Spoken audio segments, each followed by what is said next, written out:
আসসালামু আলাইকুম ভাইয়া।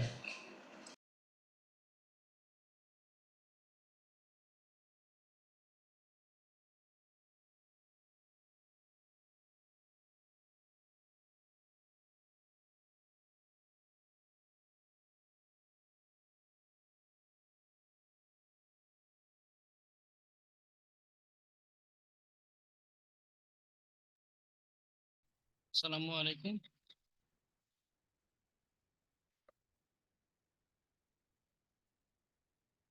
কি অবস্থা সবার? জি ভাইয়া, আলহামদুলিল্লাহ ভাইয়া। আপনি ভালো আছেন? আলহামদুলিল্লাহ ভালো আছি।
আচ্ছা, লাস্ট ক্লাসে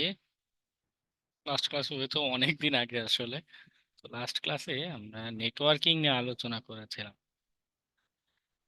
ওকে, ওই আলোচনাগুলো থেকে এতদিন হয়তো খুব বেশি আপনাদের স্টাডি হয়নি, কারণ দেশের অবস্থা মোটেও স্বাভাবিক ছিল না, আমি নিজেও মনোযোগ দিতে পারছিলাম না।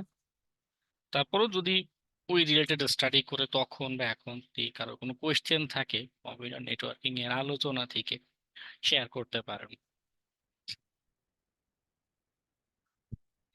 আমরা একটু 5 মিনিট একটু অপেক্ষা করি, অনেকেই এখনো জয়েন করেনি।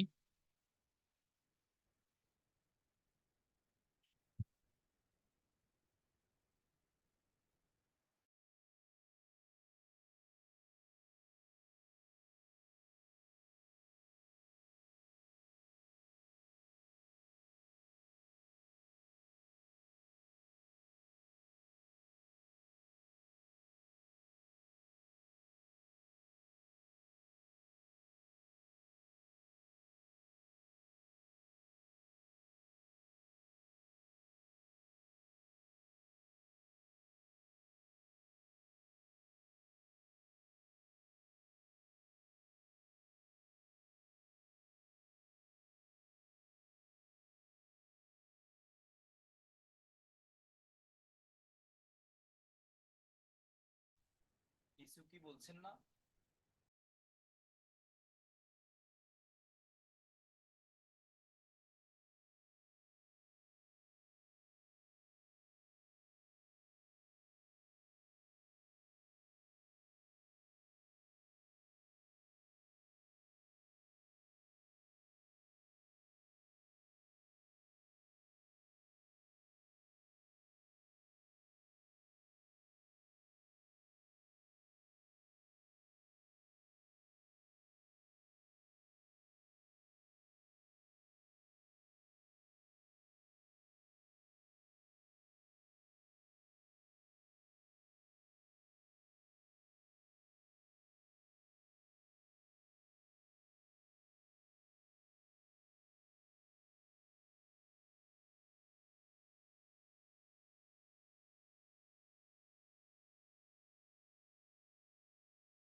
ভাইয়া কি কিছু বলছেন? একদমই শুনতে পাচ্ছি না। না, আমি অপেক্ষা করছি আর একটু 2-3 মিনিট অপেক্ষা করি, বাকিরা জয়েন করবে। হ্যাঁ, এখন কোনো কথা শুরু হয়নি।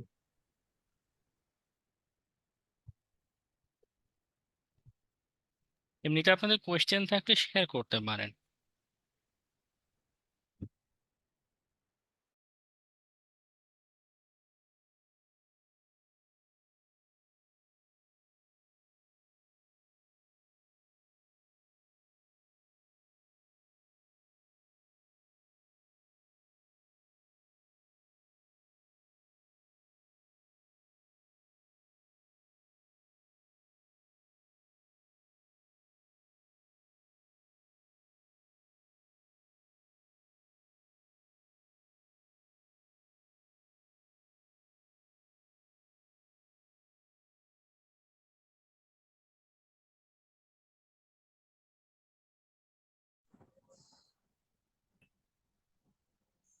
ভাই অ্যাটেন্ডেন্স কি নাও হয়ে গেছে? আমি মাত্র না জয়েন না, করেছি। না না, এখনো নেইনি, অপেক্ষা করছি আরো একটু জয়েন হোক, তারপর অ্যাটেন্ডেন্স নিব।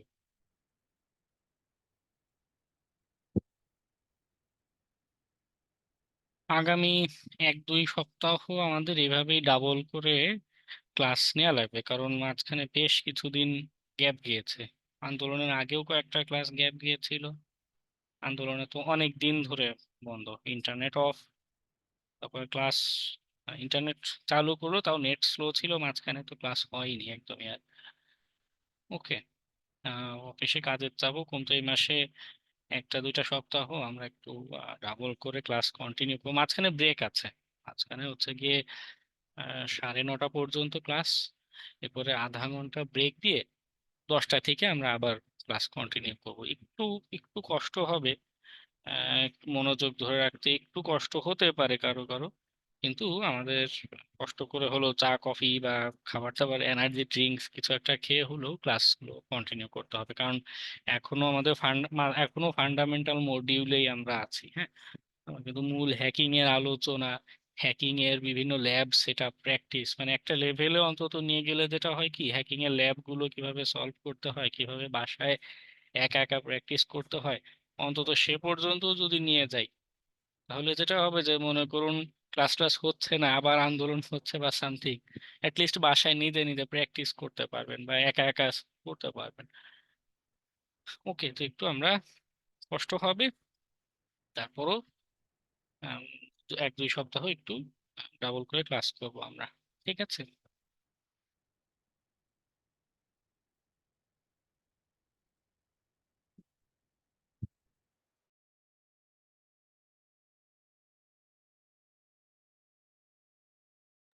প্রত্যেকের এলাকার এখন পরিস্থিতি কি?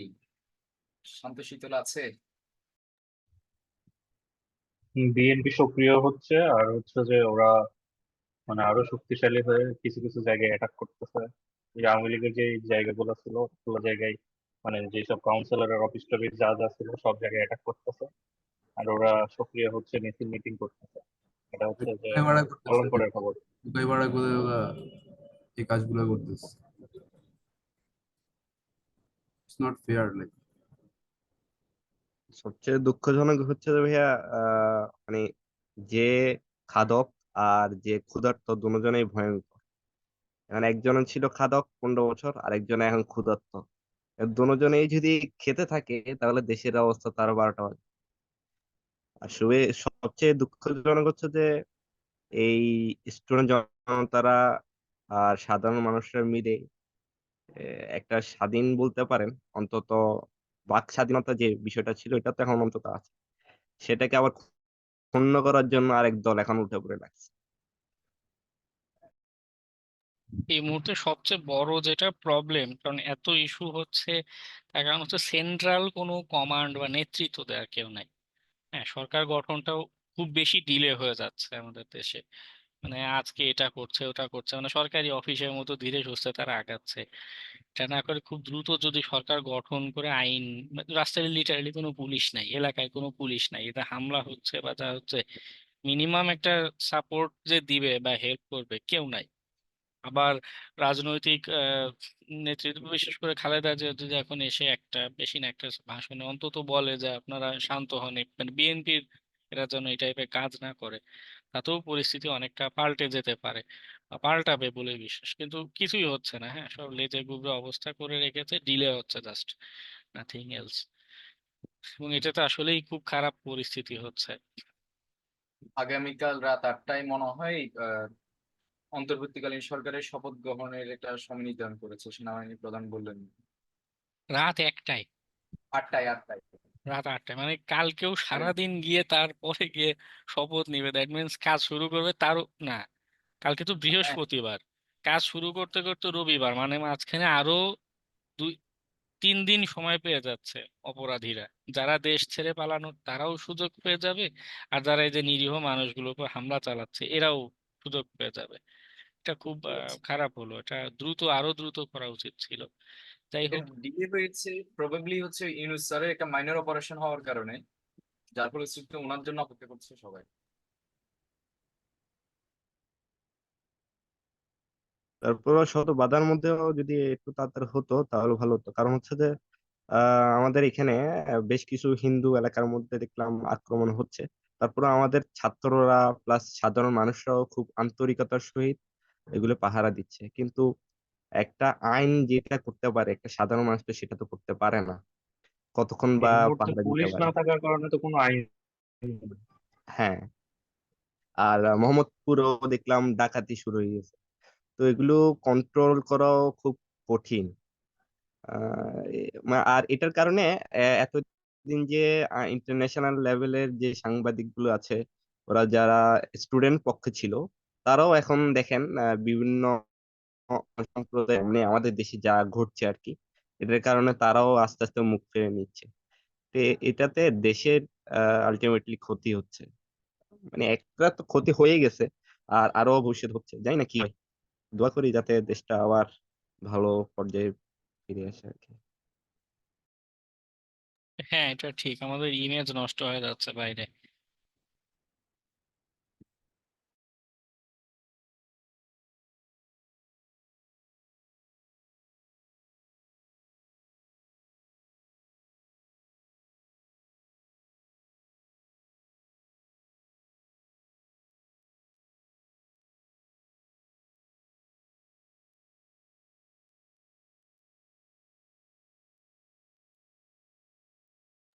আর তার সাথে একটা আজকে বিষয় যে এটা দেখলাম যে আমাদের মেজর সেনাবাহিনীর প্রধান, উনিও এক ধরনের আহ মানে কিছু না করার মতো একটা ইয়া প্রকাশ করলো আর কি, যে উনি কিছুই করতে পারছেন না।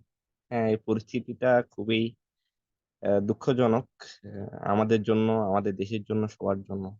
কিভাবে কি করা যায়? আর মানে প্রত্যেকদিন সকাল রাতে ঘুমাতে গেলে গুজব তো আছেই, তার সাথে সাথে টেনশনও লাগে যে আসলে কি কি হচ্ছে না হচ্ছে। আর আগে যারা ভীত সন্ত্রস্ত ছিল যেসব বাহিনীগুলো, ওরা এখন আমার মাথা চারা দিয়ে উঠতেছে, তো যার কারণে ওই ঘুরি ফিরি আগের মতোই, আগের প্রসেসিং এ চলতেছে সবকিছু। হ্যাঁ হ্যাঁ, আজকে দেখলাম, আমি নিজেও ফেসবুকে পোস্টটা শেয়ার দিয়েছি, ঢাকার শাহজাহানপুরে উল্টো দিক দিয়ে মোটরসাইকেল চালিয়ে আসছে। তো যারা ছাত্ররা আছে এরা থামিয়ে বলছে যে না, এটা তো করা যাবে না, তো বেআইনি, বা উল্টো দিকে অ্যাক্সিডেন্ট হবে। তো সে যে মোটরসাইকেল আরোহী সে বলছে আমি যুব দলের নেতা, আমি জেল থেকে ছাড়া পেয়েছি। বেশ তম্বি হম্বি গায়ে হাত দেওয়ার মতো একটা অবস্থা করে ফেলেছে। তারা মানে মনে করছে যে দেশ স্বাধীন, মানে দেশ তাদের হয়ে গিয়েছে, তাদের পৈতৃক সম্পত্তি ছিল, এটা তারা হাতে পেয়ে গিয়েছে। এখন আমাদের নিজেদের ভিতরে সচেতনতা বাড়াতে হবে, নিজেদের দায়িত্ব নিয়ে যতদূর সম্ভব এলাকার নিরাপত্তা বা এগুলোর কাজ করতে হবে, আদারওয়াইজ হবে না। আন্দোলনটাও যেরকম নিজেরা দায়িত্ব নিয়ে সবাই করেছে, দেশ গঠনের কাজটাও নিজেদের দায়িত্ব নিয়ে করতে হবে। যাই হোক। আর সবচেয়ে একটা বড় বিষয় হচ্ছে স্যার, আমাদের স্টুডেন্টরা যারা আগে মনে করতো যে এদের দ্বারা কিছুই হবে না, তারা এত আন্তরিকতার সহিত সব জায়গায় দেখলাম, নিউজও দেখলাম, আমরাও নিজেরাও গেছি, যে কাজকর্মগুলো করছে, এটা বড়দের লজ্জা পাওয়া দরকার। এই কারণেই বলছি কথাটা, কারণ হচ্ছে যে তারা এখন যে দাম্ভিকতা দেখাচ্ছে, এতদিন তাদের দাম্ভিকতা কই ছিল? আর তারা যদি দেশের এতই ভালো চায়, তাহলে তো আর মানে এত ক্ষমতা, এত লোভ, এত কিছু না চাওয়াই তো ভালো, তাই না?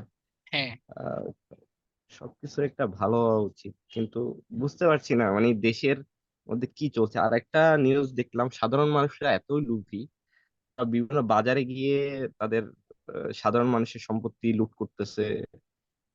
আমাদের চিটাগাংয়ে ইয়েলো নামে একটা ইয়া মানে শপিং সেন্টার আছে, ওইটাকে ভেঙে চুরে এক মানে বাজে অবস্থা। আচ্ছা, এটা আমি দেখছিলাম ইয়েলোর যেটা কথা বলছেন, এটা হচ্ছে ওই দরবেশ বাবা যেটা বলা হয়, যে ওনার নামটা ভুলে গেলাম, দাড়িওয়ালা সালমান যিনি, সালমান এফ রহমান। মানে রহমানের প্রবাবলি প্রতিষ্ঠান। এই কারণে হচ্ছে আহ, মানুষের ক্ষুদ্রতা এবং হচ্ছে আরো যারা সুযোগ সন্ধানী দুটো মিলে কাজ করে এই কাজটা করছে।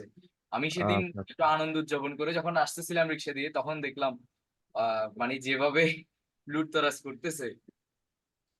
আর এছাড়াও সাধারণ অনেক বাজারে গিয়েও দেখলাম তাদের সবজি, তাদের জিনিসপত্র সবকিছু লুট করছে। তাদের মধ্যে বিবেক বোধটা নেই যে দেশের দেশেরই তো মানুষ, এরা দেশেরই সম্পদ। এদের আমি বুঝতে পারছি না অ্যাকচুয়ালি, এগুলো খুবই দুঃখজনক যে এলাকায় একজন এলাকায় এক দল নিজেদের চাচ্ছে। জি। নিজেদের দায়িত্ব নিয়ে, যেমন রাস্তায় যেটা হচ্ছে যে ছাত্ররা এলাকায় যারা আছে এরা নিজেরা দায়িত্ব নিয়ে ট্রাফিক ম্যানেজমেন্টের কাজ করছে। এমনি আরো তো 3-4 দিন শৃঙ্খলার জন্য এভাবে নিজেদের দায়িত্ব নিয়ে স্টুডেন্ট যারা আছে আপনাদের পরিচিত তাদের নিয়ে অ্যাটলিস্ট সচেতনতা বাড়ানো বা যতখানি প্রোটেকশন দেয়া যায় বা একটা কভারেজে থাকা যায় এরকম ব্যবস্থা করতে পারেন। জি ভাইয়া, এই কারণে আমাদের বেশ প্রোটেকশনটা কয়েকটা ভাইয়া group কতক্ষণ হবে? হয়েছে। যে আমাদের এখানে তো শিক্ষিত মানুষের থেকে অশিক্ষিত মানুষের সংখ্যাটা বেশি, যে যাদেরকে একটা বাটা বোন দিলে মিছিলে চলে যেতেছে, 10 টাকা 20 টাকা ধরা দিলে মিছিলে চলে যেতেছে, এই করছে। তো এদের পিছে হ্যাঁ, যত শিক্ষিত মানুষের কাজ করুক না কেন, এট দ্য এন্ড কিন্তু আপনার ওই পরিস্থিতি কিন্তু থেকেই যাইতেছে। কিন্তু এখানে হ্যাঁ, আর তারপরও শিক্ষিত যেটা তেমন সচেতনতার একটা দিক থেকে আমাদের ছাত্ররা মাসাল্লাহ দিলে তাদের দায়িত্বটা খুবই আন্তরিকতার সহিত কাজ করছে, আমি যেটা দেখলাম আর কি। কারণ আমাদের বেশ কয়েকটা গ্রুপ করা হয়েছে, এবং কি অনেকেই আন্তরিকতার সহিত তাদের ফ্রেন্ড যারা হিন্দু আছেন বা যারা ক্ষুদ্র নিগোষ্ঠী আছেন তাদেরকে কল করে করে জিজ্ঞেস করছে যে তাদের কোনো সমস্যা হচ্ছে কিনা। এবং অনেক টিচারও দেখলাম যারা হুজুর, তারাও মন্দির গির্জায় গিয়ে তাদের যে কার্যক্রমগুলি চালানোর চেষ্টা করছে। তারপর এগুলো এনাফ না এই এই মোমেন্টে গিয়ে। আর আমাদের কিছু শিক্ষিত অশিক্ষিতর মতো কাজকর্ম কিছু আছে, আবার অনেক অশিক্ষিত মানুষ আছে তাদের মানে বিবেক বোধটা নেই। মানুষ হিসেবে সবার একটা বিবেক বোধ থাকা দরকার, যে মানে দেশের পরিস্থিতি কিভাবে কন্ট্রোল করা যায়। সবাই নিজের রোলটা যদি ভালোভাবে মানে অ্যাপ্লাই করতে পারতো, তাহলে দেশের এই পরিস্থিতি হতো না। হ্যাঁ, আর একটা নিউজ দেখলাম যে বিগত 15 বছরে নাকি 15 লাখ কোটি টাকা, কোটি ডলার নাকি পাচার হয়ে গেছে। তো 96 বিলিয়ন ডলার আর কি। 96 বিলিয়ন ডলার। তো এই টাকা দিয়ে নাকি বেশ কয়েকটা মেট্রো রেল, তারপরে কর্ণফুলী টানেল সহ আর অনেক কিছু তৈরি করা যেত। তো দেশের এই অবস্থার মধ্যেও যদি সাধারণ মানুষের মধ্যে এই বিবেক বোধটা না থাকে কিভাবে দেশটাকে আরো একটু ভালো করা যায়, তারা ওরা উল্টা লুট, মানে আমি এটাকে খুবই লজ্জাজনক মনে হচ্ছে।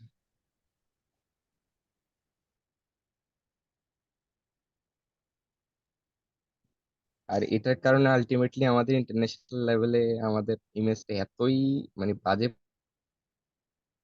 পর্যায়ে চলে গেছে, জানি না প্রফেসর কিভাবে কন্ট্রোল করবে। আর এটা এত লেট হচ্ছে প্রসেসিংটা, যদিও ওনার অপারেশন হয়েছে, বাট তারপরে একটু লেট হচ্ছে কেন জানি না। ওকে, আচ্ছা যাই হোক, অ্যাটেন্ডেন্সটা আর একটু পরে নি, হ্যাঁ, কারণ লাস্ট ক্লাসগুলো প্রায় 40-42 জন উপস্থিতি ছিল, এখনো মাত্র 25 জন আছে। ওকে, আমরা ক্লাসে আলোচনা কিছু দূর করতে থাকি। ওকে, আর গ্রুপেও যদি কেউ লিঙ্ক টিঙ্ক দেয় আপনারা একটু শেয়ার দিন খেয়াল করে, আমরা আলোচনা স্টার্ট দেই।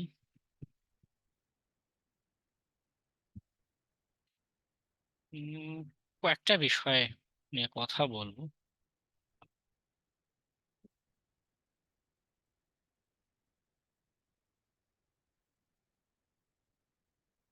মাঝখানে তো অনেকদিন স্টাডি হয়নি, কম্পিউটার নেটওয়ার্কের আলোচনাগুলো আরেকবার একটু রিভিউ করবেন, মানে বাসায় ক্লাস রেকর্ড গুলো আরেকবার একটু দেখবেন। কেমন? যেটা হবে যে আবার অনেক কিছু ভুলে যাবেন, আমাদের ব্রেইনের ফাংশনালিটিটাই এরকম যে আমরা ভুলে যাই। এটা খুবই নর্মাল, নো প্রবলেম। আমরা নেট এত খারাপ যে ক্লাস 6 এর পর থেকে ভিডিও ডাউনলোড দিতে পারিনি। এখন একটা ভিডিও ডাউনলোড দিতে গেলে দেখাচ্ছে 3 ঘন্টা লাগবে একটা ভিডিও ডাউনলোড দিতে, হ্যাঁ, শুধুমাত্র একটা ক্লাস। কদিন নেট স্লো ছিল, এখন নেট স্বাভাবিক, এখন আর কোনো রেস্ট্রিকশন বা কিছু নেই, এখন ডাউনলোড দিয়ে এই তো আজকের পরে তো আবার শুক্র শনি বৃহস্পতি শুক্র 2 দিন গ্যাপ আছে, একটু বাসায় স্টাডি করে আবার একটু দেখে নিন কেমন, না হলে মানে রেগুলার একটা প্র্যাকটিসে না থাকলে জিনিসগুলো আস্তে আস্তে ভুলে যাবেন। যাই হোক, আমরা আজকে ওয়েবের কনসেপ্ট নিয়ে একটু কথা বলবো। আসলে দরকারটা পড়ে কেন, ওয়াই ওয়েব?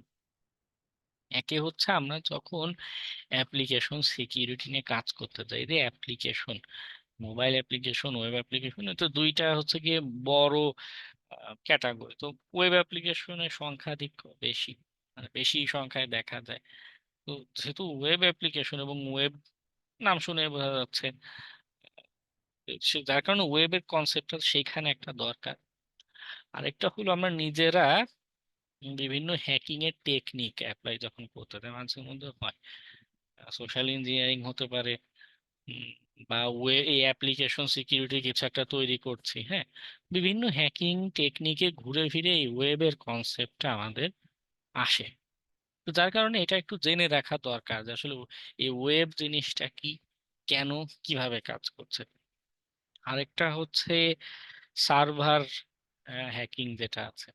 এখন যে সার্ভার, এটা কিভাবে কাজ করে এটা নিয়েও আমি বলবো একটু পরে, নো টেনশন। সার্ভার হ্যাকিং এ বিষয় যেটা হচ্ছে, সার্ভার নিজে একটা কম্পিউটার, অ্যাপ্লিকেশন, ওয়েব এবং সার্ভার একটা আরেকটার সাথে কানেক্টেড একটা বিষয়। হ্যাঁ, অনেকটা কান আর মাথা যেরকম, মানে একজন আরেকজনের সাথে কানেক্টেড, মাথা টান দিলে কান আসবে, কান টান দিলে মাথা আসবে, একজন আরেকজনের উপর ডিপেন্ডেন্ট এবং একসাথে কাজ করে। সার্ভার আর ওয়েব অ্যাপ্লিকেশন জিনিসটা কল্পনা করুন এমন একটা বিষয়। তো যেটা হচ্ছে সার্ভার হ্যাক করতে গেলেও আমাদের অনেক সময় দেখা যায় যে এই ওয়েব অ্যাপ্লিকেশন যেটা আছে তার সাহায্য নিয়ে আমাদের কিছু একটা করতে হচ্ছে। ওকে, যার কারণে ঘুরে ফিরে ওয়েবের কনসেপ্টটা যেহেতু আসে, তো আমরা ওয়েব কি, কেন, কিভাবে কাজ করে সেগুলো নিয়ে আমরা মূলত আজকে জানবো। ঠিক আছে, আজকে আমাদের অবজেক্টিভ হবে হাউ ওয়েব ওয়ার্কস, ওয়েব জিনিসটা কাজ করে কি করে। ওকে,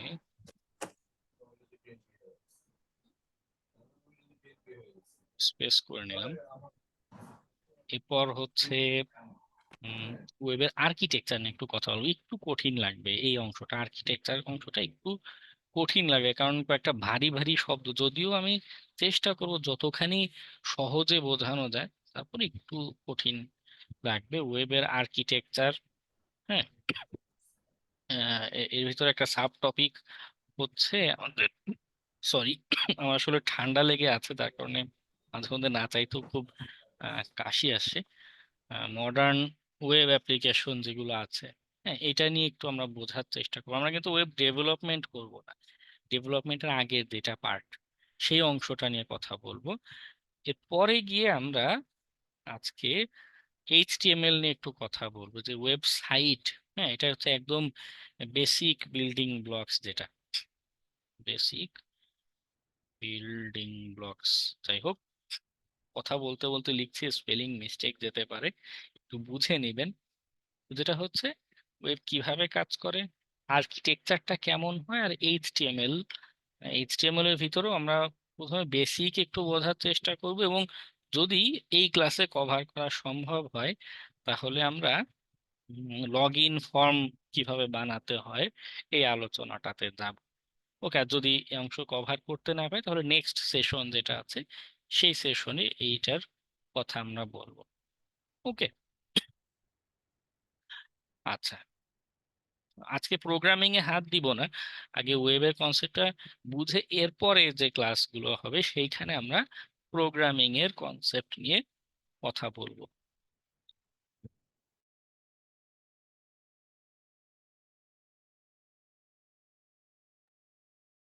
স্যার, হ্যাকিং যদি আমরা করতে চাই, আমাদেরকে কি একটা প্রোগ্রামিং ল্যাঙ্গুয়েজ জানলে হবে, না অনেকগুলো জানতে হবে?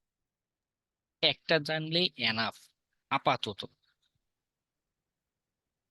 ওকে, তবে সবসময় আমি বারবার এটা উৎসাহিত করি, গ্রোথ মাইন্ডসেট রাখতে হবে, যে না আমার শেখা শেষ হয়নি, আমার আরো শিখতে হবে, আরো হয়তো কিছু জানার আছে, আরো হয়তো কিছু বোঝার আছে। ঠিক আছে, সবসময় এইটা প্র্যাকটিস করবেন যে গ্রোথ মাইন্ডসেট, কিভাবে আরো জানা যায়, আরো শেখা যায়। শিখলে কোনো ক্ষতি নেই, যত জানবেন তত ভালো। এবং আরো একটা ভালো সংবাদ আমি বলবো, ইনশাল্লাহ বাংলাদেশে এখন যে নতুন পরিবর্তন হচ্ছে, এটা আমাদের জন্য নতুন নতুন অপরচুনিটি তৈরি করবে। ঠিক আছে, ইনশাল্লাহ। এবং এখন পেপাল দিবে।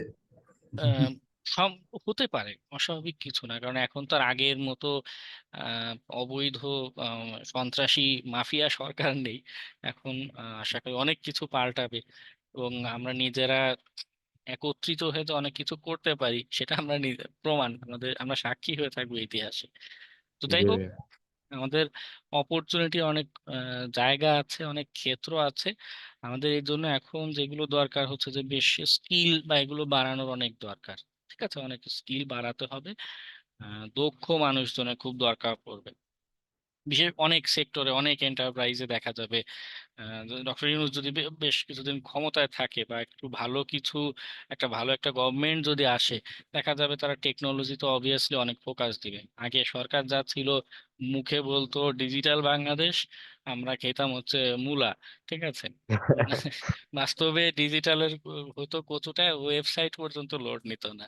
তো এখন যেটা হবে, যে এমনি আধুনিক ব্যবস্থাগুলো যদি ইমপ্লিমেন্ট করা শুরু করে, সব সেক্টরেই দেখা যাবে কম বেশি সিকিউরিটির চাহিদা আছে।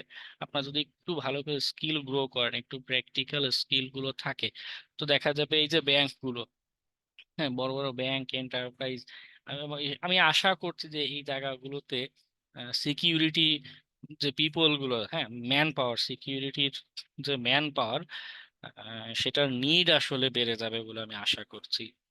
ঠিক আছে, মানে প্রেডিকশন, এখন ভবিষ্যৎ একমাত্র আল্লাহ তাআলাই ভালো জানে। তবে আমাদের আশা যে এই জায়গাগুলোতে, কারণ যেখানেই টেকনোলজি গ্রো করবে, টেকনোলজি মার্কেট প্লেস বড় হবে, সেখানে অবভিয়াসলি টেকনোলজি যেখানে আছে সিকিউরিটি সেখানে থাকবেই। ঘুরে ফিরে কোনো না কোনো ভাবে অপরচুনিটি তৈরি হবে।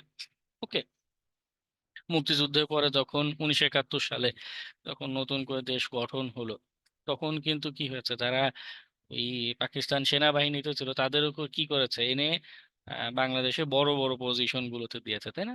কেন দিয়েছে? কারণ তাদের স্কিল আছে, তাদের ওই ফিল্ডে এক্সপার্টাইজ আছে। শুধু আহ, সেনাবাহিনী, গভর্নমেন্টের যে সকল জবের যে সেক্টর গুলো ছিল, বিজনেসের যে সেক্টর গুলো তো ছিল, তাই না? তখন একটা কি বলে গ্যাপ তৈরি হয়েছিল, আহ, ব্যবসা বাণিজ্য ক্ষেত্রে, চাকরি বাকরির ক্ষেত্রে মানুষ নাই, দক্ষ মানুষ নাই, তাই না? নতুন মানুষ নাই, যারা ছিল কেউ মারা গিয়েছে, কেউ দেশ ছেড়ে পালিয়েছে, তাই না? বা পাকিস্তানের যারা ছিল তারা অনেকেই পাকিস্তান চলে গিয়েছে, তাই না? তো ওই ডাটা থেকে যেটা আমি ধারণা করছি যে আমাদের নতুন নতুন অপরচুনিটি জায়গা তৈরি হবে এখন। তো এটা একটা সুযোগ, আল্লাহ তাআলা আমাদের জন্য একটা সুযোগ দিয়েছে, আমরা এটা ক্যাচ করতে হলে সিরিয়াসলি আমাদের স্কিল গ্রো করাতে ফোকাস দিতে হবে। আবার এখানে ঝুঁকিও আছে। ঝুঁকিটা হচ্ছে যারা এই যে দেখা যাবে স্কিল বা এগুলোতে ফোকাস দিচ্ছে না, এটা বাংলাদেশে নিউ অপরচুনিটি যেমন ক্রিয়েট হবে, বিভিন্ন দিকে ক্ষেত্রও কিন্তু অনেক কমে আসতে পারে, সীমিত হয়ে আসতে পারে, তাই না? দেখা যাচ্ছে আগে আওয়ামী লীগের, আজকেও দেখলাম, বা আপনারাও একটু আগে গল্প করছেন যে আওয়ামী লীগের কত ক্ষেত্রে হামলা চালাতে, তাই না?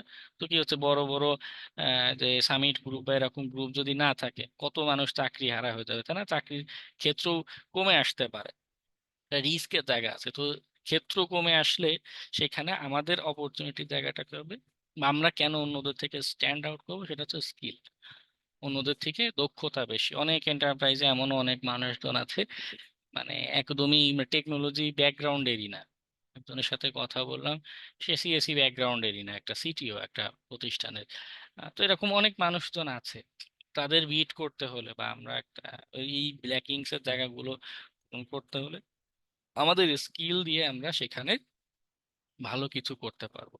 ওকে, একটু কিছুদিন একটু কষ্ট হবে, হয়তো আমাদের একটা ট্রানজিশন চলছে, কিন্তু এই কষ্টের মাঝেও স্কিলটা গ্রো করাতে যদি আপনারা ফোকাস দেন, আশা করা যায় এটা আমাদের জন্য একটা বিগ অপরচুনিটি হবে। এবং ফ্রিল্যান্সিং মার্কেট প্লেসেও যে আরো আমাদের যে সকল প্রতিবন্ধকতা ছিল ইন্টারনেটও দেখা যেত এলাকায় মাফিয়া চক্র, তারা ব্যতীত কেউ নেট দিতে পারবে না, তারা মাসে হলে 1,000 টাকা নিবে, নেট দিবে 2 MBPS করে। তো এই প্রতিবন্ধকতাগুলো দূর হবে, আমাদের ট্রানজেকশনের প্রতিবন্ধকতাগুলো দূর হবে ইনশাল্লাহ। তো সুযোগ হবে আমাদের জন্য, মার্কেট প্লেস দেশের ভিতরে বিভিন্ন জায়গায় অপরচুনিটি তৈরি হবে।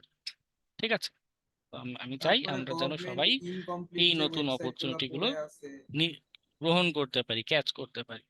ঠিক আছে, আচ্ছা যাই হোক, আমরা আমাদের ক্লাসের আলোচনা যাতে আমরা কি কি আলোচনা করবো। প্রথমে একদমই বেসিক লেভেলে বোঝানোর চেষ্টা যে ওয়েব কিভাবে কাজ করে। আমরা এর গতদিন না আর কি, গত লাস্ট ক্লাসে আমরা কম্পিউটার নেটওয়ার্ক নিয়ে কথা বলেছিলাম, তাই না? আমরা কয়েকটা ক্লাস জুড়ে আলোচনা করেছিলাম যে আমাদের 2টা কম্পিউটার যদি থাকে তারা কিভাবে কথা বলছে, তারা প্রোটোকল মেনে কিছু নিয়ম নীতি মেনে কাজ করে। তো ওটা হচ্ছে আমাদের নেটওয়ার্ক লেভেলের বিষয়। আর আমরা চোখের সামনে এখন যেটা দেখতে পাচ্ছি, সাপোজ এই যে গুগল ড্রাইভের যে ওয়েবসাইটটা, এটা কিন্তু একটা ওয়েব অ্যাপ্লিকেশন। এটা ইন্টারঅ্যাক্টিভ। এখানে মনে করি যে বাটনে ক্লিক করলে একটা নতুন পেজ ওপেন হবে, স্প্যামে ক্লিক করলে একটা নতুন একটা পপ আপ পোর্শনে নিয়ে যাচ্ছে, এখানে হয়তো ডিলিট করা বা কোনো একটা অ্যাক্টিভিটি আমি করতে পারি, তাই না? তো এটা হচ্ছে অ্যাপ্লিকেশন লেভেলের আলোচনা, যেখানে আমাদের ইউজার আমরা বিভিন্ন ইনপুট দিচ্ছি।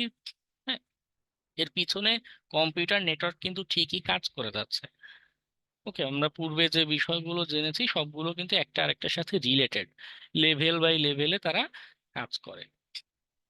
ওকে, তো সেই অ্যাপ্লিকেশন লেভেলে এই ওয়েব জিনিসটা কিভাবে অ্যাকচুয়ালি কাজ করে, অপারেট করে, সেটাতে আমরা একটু চাই। ওকে, একটু ড্র করে বোঝাই, তাহলে আমাদের বুঝতে সহজ হবে যে আসলে কি ঘটে এবং কেন ঘটে। বিশাল বড় করে আমার একটা কম্পিউটার রাখলাম, এটা আমার কম্পিউটার। কম্পিউটার ভিতরে আমার হচ্ছে একটা ব্রাউজার আছে, তাই না? আমাদের সবার কম্পিউটারে কম বেশি ব্রাউজার আছে।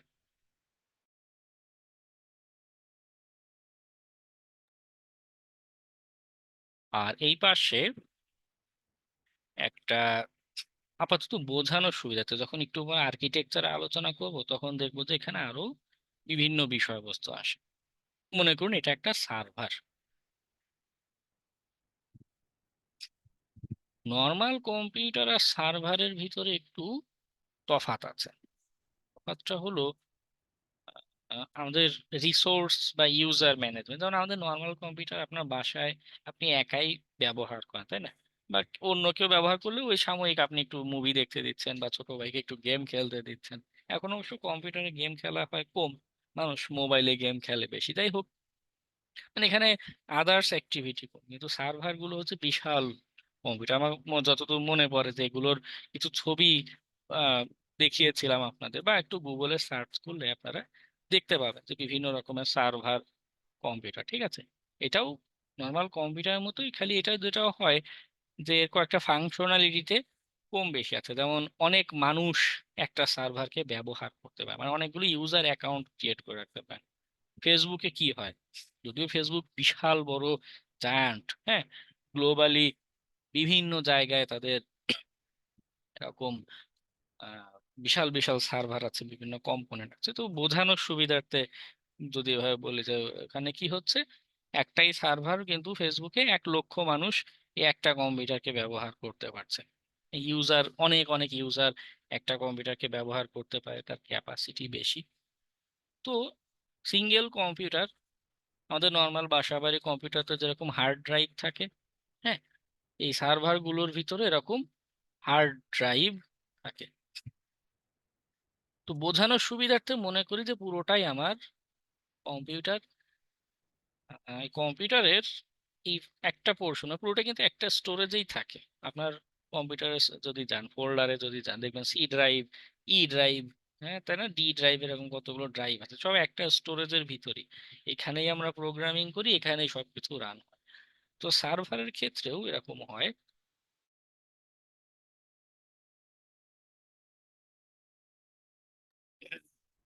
তো আলোচনা বোঝানোর সুবিধার্থে মনে করেন একটা স্টোরেজের একটা পোর্শনে আমাদের প্রোগ্রাম গুলো রয়েছে।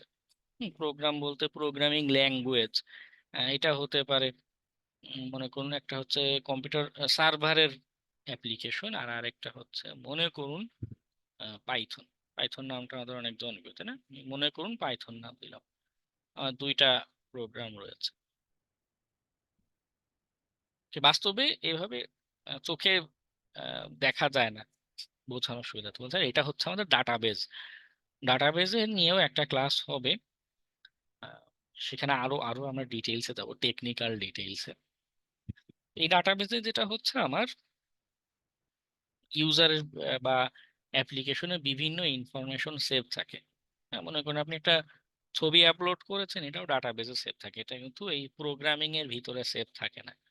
হ্যাঁ, আমরা যখন প্রোগ্রামিং ক্লাসে যাব তখন দেখবো যে প্রোগ্রামগুলো জাস্ট কিছু কোড। হ্যাঁ, আপনারা হয়তো বিভিন্ন ছবি বা বিভিন্ন জায়গায় দেখেছেন যে জাস্ট ভিতরে কিছু ইংরেজি ভাষার মতো কিছু শব্দ লেখা, কিছু কি বলে ইনস্ট্রাকশন লেখা, নাথিং এলস। ওর ভিতরে আর কিছু থাকে না, ওর ভিতরে কিছু জমা সেভাবে রাখা যায় না। যা যা ইনফরমেশন এগুলো আমরা ডাটাবেসে জমা রাখি। তো এই দুইজন প্রোগ্রামিং অ্যাপ্লিকেশন সবাই একত্রে সার্ভার হিসেবে কাজ করে। ওকে, তো মনে করুন এটা কার সার্ভার, এটা মনে করি আমাদের যে এনআইডি কার্ড আছে, মনে করুন এনআইডির সার্ভার, আমি এনআইডি কার্ড দেখতে চাচ্ছি। ওকে, আমি এনআইডি কার্ড দেখতে চাচ্ছি এমন একটা সার্ভার। তো দেখতে চাইলে আমি রিকোয়েস্ট পাঠাবো অবভিয়াসলি। তো যখন রিকোয়েস্টটা পাঠাচ্ছি আমার ব্রাউজার থেকে, রিকোয়েস্ট পাঠাচ্ছি, খেয়াল করবেন ঘটনাটা কি কি ঘটে। আমার ব্রাউজার রিকোয়েস্টটা পাঠাচ্ছে যে আমি একটা এনআইডির ফাইল পেতে চাই। হ্যাঁ, এনআইডি ফাইল বা একটা পেজে এনআইডি কার্ডটা শো করবে এমন। তো এই যে রিকোয়েস্ট পাঠাচ্ছে, এইখানে আমাদের এইচটিটিপি প্রোটোকল ব্যবহার হয়। এটা হচ্ছে নেটওয়ার্ক লেভেলে, ঠিক আছে?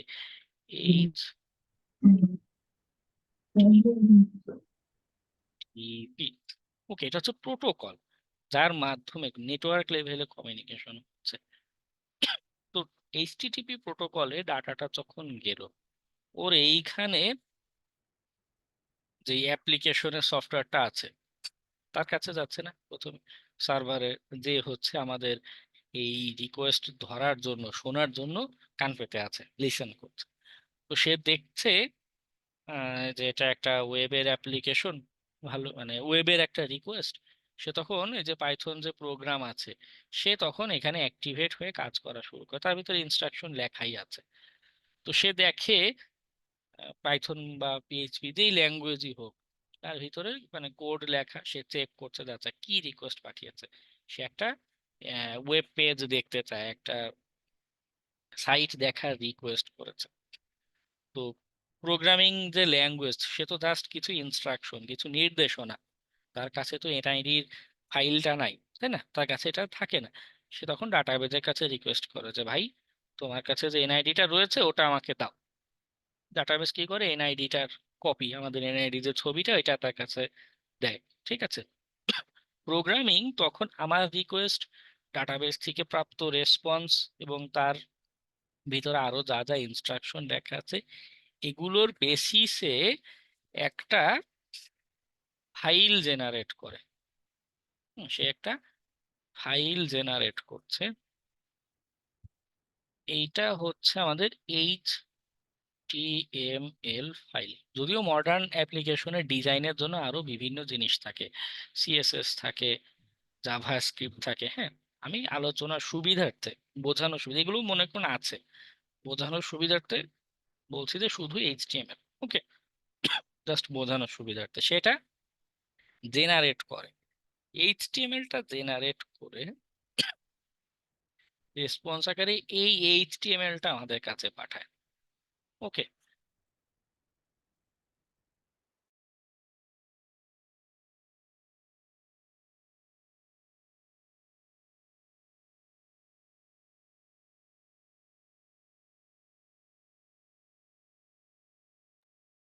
ঠিক আছে। তো আমাদের যে ব্রাউজার, এই যে ব্রাউজার দিয়ে আমরা বিভিন্ন সাইট টাইট দেখি, তাই না? এই ব্রাউজার কি করে, এই যে HTML যেটা এসেছে, HTML কোড গুলো হিজিবিজি বিচিত্র রকমের কোড, এই যে কোডটা এসেছে এইটাকে আমাদের এই যে আমরা যে সাইটটা দেখছি, হ্যাঁ, বা মনে করুন bbc.com এ যদি যাই, ওকে, রাইট বাটন ক্লিক করলে আপনারা ভিউ পেজ সোর্স একটা অপশন দেখতে পাবেন যে কোনো সাইটে গিয়ে। ওকে, এটা জুমে হয়তো দেখাচ্ছে না, দেখুন এখন কি বিশাল হিজিবিজি কোড না। আপনার bbc.com এর ওয়েবসাইট না দেখিয়ে যদি কেউ এইরকম একটা কোড দিয়ে বলতো যে না এবার তুমি নিউজ পড়ো, মানুষজন নিউজ পড়াই ছেড়ে দিত, বলতো যে বাবা আমার নিউজের দরকার নেই, আমাকে মাফ করো। তো ব্রাউজার কি করছে, এই যে হিজিবিজি যে কোড আমরা দেখলাম, এইটাকে এরকম সুন্দর একটা ডিজাইনে কনভার্ট করে দিচ্ছে, ডিজাইন করে দিচ্ছে যে এখানে ছবি থাকবে, ডান দিকে নিউজ থাকবে। ওকে, তো এই HTML ফাইলটাকেই মূলত এইখানে আমরা কনভার্টেড ওয়েতে দেখতে পাচ্ছি,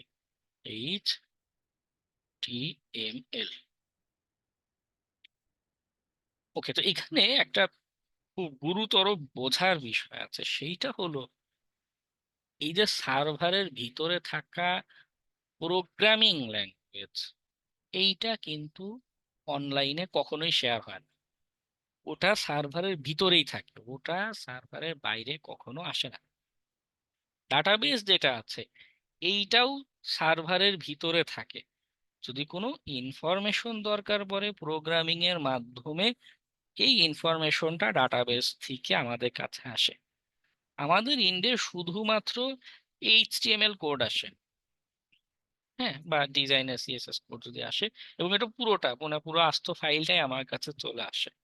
দ্যাট মিনস এইটার সার্ভার থেকে যেটা জেনারেট হয়েছে পুরো কপি এখন আমার কাছে, আমার কম্পিউটারের ভিতরে রয়েছে, আমি যা ইচ্ছা এটা কিন্তু সেখানে করতে পারি। কিন্তু দ্যাট ডাজেন্ট মিন যে আমি এইখানে যা পাল্টাবো এটা সার্ভারেও সেম, বা ওই সার্ভারের প্রোগ্রামিং ওখানে পাল্টাবে না। প্রোগ্রামিং কখন পাল্টায়, যদি এমন হয় এই যে পেজটা এর এখানে কোনো বাটন বা কোনো অ্যাক্টিভিটি আছে, যেমন আমি যদি এখানে এই যে লগ সাইন ইন বাটনে যদি ক্লিক করি, হ্যাঁ, এইটা কি হচ্ছে, বা এই যে ইমেইল লিখে কন্টিনিউ বাটন যদি ক্লিক করি, কন্টিনিউ মানে কি একটা রিকোয়েস্ট পাঠাচ্ছি, এই রিকোয়েস্টটা পুনরায় কি হবে আমার সার্ভারের কাছে যাবে, সেইখানে প্রসেসিং হবে। ওকে, তো হ্যাক করার সময় আমরা মূলত এরকম ইন্টারঅ্যাক্টিভ কোনো অ্যাকশন, হ্যাঁ, এরকম বাটন বা কোনো অ্যাক্টিভিটি, সেগুলোর বেসিসে সার্ভারে ম্যালিশিয়াস জিনিসপত্র পাঠাই, ম্যালিশিয়াস রিকোয়েস্ট পাঠাই, তার বেসিসে হ্যাক হয়। কিন্তু ওর প্রোগ্রামিং ল্যাঙ্গুয়েজে সরাসরি ইনফেক্ট করা যায় না, ডাটাবেসে সরাসরি চাইলেই বাইরে থেকে অ্যাক্সেস করা বা দেখা যায় না কিন্তু। ওকে, আমাদের কাছে শুধু HTML ফাইলটা আসে। ওকে, এবং এটা আসাতে সুবিধা কি, বিষয় হচ্ছে এখানে মনে করুন যে এই অংশটা, যে আমার যে বড় হেডলাইনটা লেখা, আমি চাইলে এটা কিন্তু আমার যেহেতু কম্পিউটারে রয়েছে, আমি চাইলে যা ইচ্ছা মডিফিকেশন করতে পারি। সাপোজ এখানে একটা হেডিং দেয়া,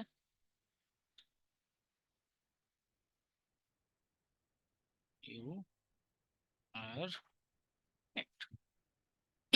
ওকে, দেখুন এটাতে কি হচ্ছে, আমার ইন্ডে রয়েছে, আমি আমার মতো HTML পার্টে দিয়েছি, আমার ব্রাউজারে এখন এটাই শো করতে থাকবে এবার হ্যাক, কারণ ওই সার্ভার থেকে পুরো HTML ফাইলটা আমার কাছে চলে এসেছে। কিন্তু এখন এই যে ইউ আর হ্যাকড যে লিখলাম, এটা কি ওই সার্ভারে গিয়েছে? না, এটা শুধু আমার ইন্ডে, আমার কম্পিউটারে থাকা যেই এইচটিএমএল ফাইল, আমি শুধু সেটা পাল্টেছি, এখানেই আছে। সার্ভারে কিন্তু কিছু হ্যাক হয়নি, সার্ভারে কিন্তু এই রিকোয়েস্টটা যায়নি। ওকে, সার্ভারে কখন যাবে? যদি এখানে কোনো অ্যাক্টিভিটি থাকে, হ্যাঁ, যে আমি এখানে কিছু একটা সার্চ করছি এবং সেটা ব্যাক এন্ডে যাবে। এটাও বোঝার কিছু ওয়ে আছে, কিছু টুলস আছে। আমরা যখন ওয়েব হ্যাকিং এর ক্লাসগুলো করবো, এটা হচ্ছে শেষের দিককার মডিউল, ওই মডিউলে গিয়ে দেখবো যে এই যে কমিউনিকেশন গুলো হচ্ছে কিভাবে হচ্ছে, আমরা কোনটা দেখে ধারণা করব, কোনটা দেখে বুঝতে পারবো যে কার কাছে রিকোয়েস্ট যাচ্ছে। হ্যাঁ, যে এই যে সাইন ইন বাটনে ক্লিক করছে, এটা আদৌ সার্ভারে যাচ্ছে না এই পেজেই নিয়ে চলে আসছে। এগুলো বোঝার আরো কিছু টুলস আছে, আমরা সেগুলো দেখলে আরেকটু ক্লিয়ার হব। ওকে, আপাতত এটা বুঝে রাখি যে আমার এইচটিএমএল কপিটা চলে আসে।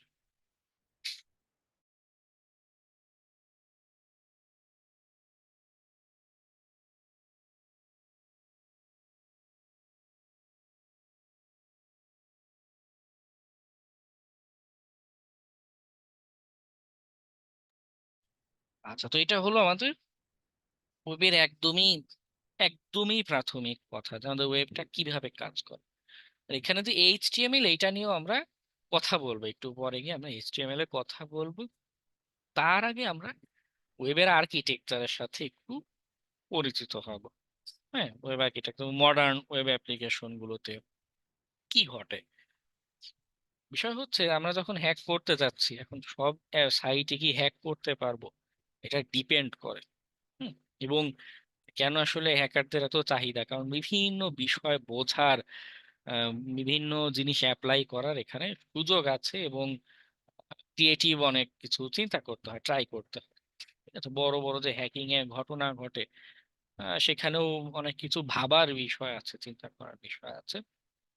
যাই হোক, তো একটা এন্টারপ্রাইজ অ্যাপ্লিকেশনের নেটওয়ার্কটা কেমন হবে সেটার একটা যদি কল্পনা করি। হুম, এটা মনে করুন বিশাল বড় করে একটা আঁকি।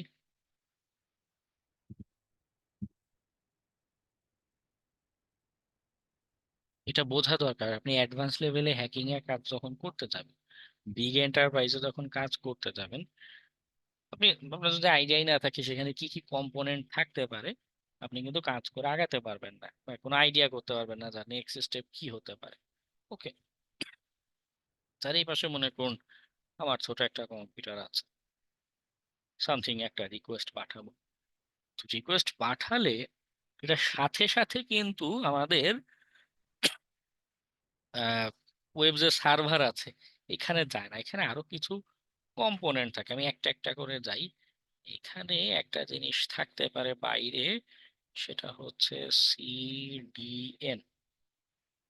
আপনারা ফেসবুকে বিশেষ করে কম্পিউটার দিয়ে যদি মাঝে মাঝে ছবি টবি ডাউনলোড করেন ফেসবুকের, বা একটা ছবি নিউ ট্যাবে যদি অন করেন, দেখবেন FBCDN ডট সামথিং এরকম কিছু একটা লেখা হ্যাঁ, থাকে। সিডিএন সার্ভার থেকে ডাউনলোড হয়। বুঝিনি। বললাম হ্যাঁ, সিডিএন সার্ভার থেকে ডাউনলোড হয় স্যার। হ্যাঁ, হ্যাঁ, হ্যাঁ, সিডিএন গুলো যে কাজটা করে, মূলত এরা হচ্ছে ক্লাউডে হোস্টেড থাকে। তো যেই ডাটাগুলো হ্যাঁ, মনে করুন আমরা ফ্রিকোয়েন্টলি অ্যাক্সেস করি, সাপোজ এনআইডির কথা যদি বলি, এনআইডি অবশ্য ফ্রিকোয়েন্টলি লাগে না, ফেসবুক ছবির কথাই বলি, যেটা আমার ফ্রিকোয়েন্টলি আমরা জিনিসটা অ্যাক্সেস করি এবং খুব দ্রুত আমার সেটা রিপ্লাই দেওয়া দরকার। হ্যাঁ, তো ফেসবুকে তো আসলে টাকা পয়সার অভাব নেই, ওরা এরকম অনেক অনেক সিডিএন সার্ভার বিভিন্ন জায়গায় নিয়ে থাকে। আচ্ছা, মোস্টলি অন্যরা যারা সিডিএন সার্ভার নেয়,